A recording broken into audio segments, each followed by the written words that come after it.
literal physical analogs or physical explanations for what could be that quantum sensor. And there's a guy named Stuart Hameroff who thinks that it's the microtubules in the brain. And I don't know if that's exactly right, but that could explain some of this sort of the premonition stuff. I think I would agree with that. To me, it's obvious that the human brain and body is not a classical computer. And, right. And people like Turing who've suggested that in the past, I think you're sending people into a cul-de-sac with this whole AI thing. This leads me into the whole concept of quantum entanglement, that somehow there is this something that there's some level that transcends time and space as we know it. And interestingly, this seems to be one of the implications that is coming out of plasma physics when you're dealing with things on the atomic and subatomic level. And this is something I'm very much in the infancy of learning about. But I showed you the slideshow that I put together, 240 slides over the last 3 months to help me. Well, it's doing two things. One, it served for me to learn about the system, the methodology, the philosophy, the ideas.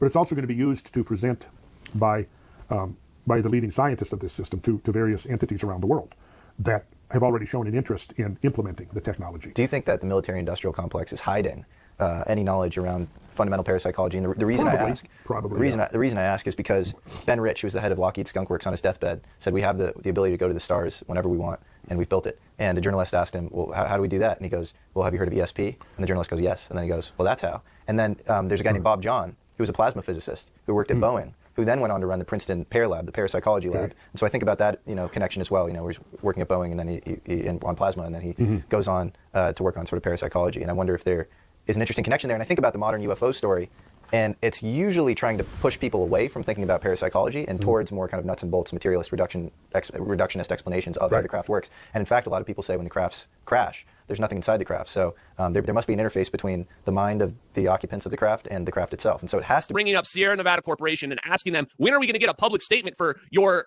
orb videos, of your special forces videos that you're illegally giving to the joint forces behind the scenes while they're doing super illegal operations? When are you going to issue a public statement about those leaking all over the internet?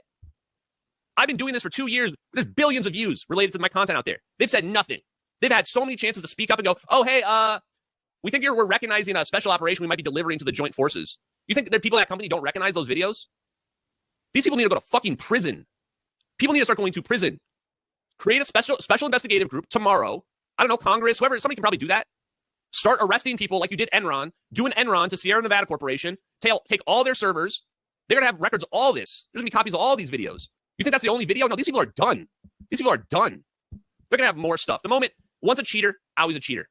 If they're hiding something that massive, their closet's filled with skeletons. Send them in there. Make sure they're not allowed to delete all their videos. Issue a subpoena or whatever, some kind of, subpoena or whatever right now. Say, you can't delete anything off your records for the next 10 years. That's the first thing you need to do.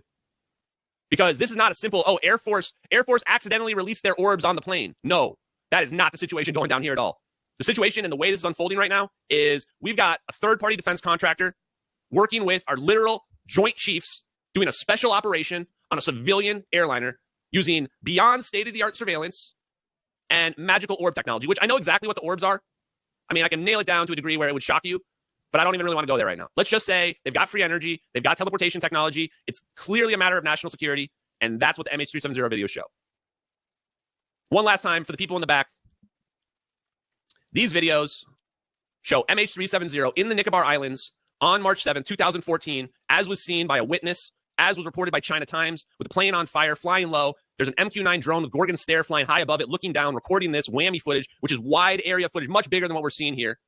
Somebody logged into the system, did a screen recording of it. Some hero named Edward Lin screen recorded this, leaked it on the internet, or got leaked on the internet, and we all found out about the operation. And these videos are like Da Vinci getting an iPhone. It was like handing Da Vinci the iPhone. He has no idea what he's looking at. Da Vinci would have no idea what he's looking at, but it's real. It's just so far beyond where the public is at that it looks fake to us, but it's 100% real.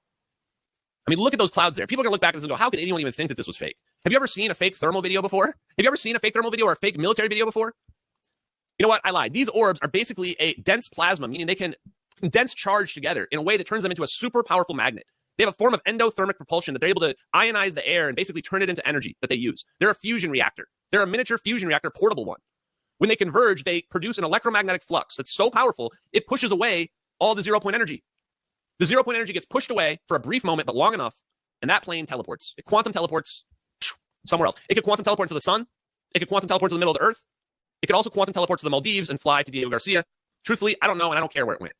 I just want the United States government to admit the truth. which is that we orbed that plane. And the videos leaked on the internet and they got caught in 4K.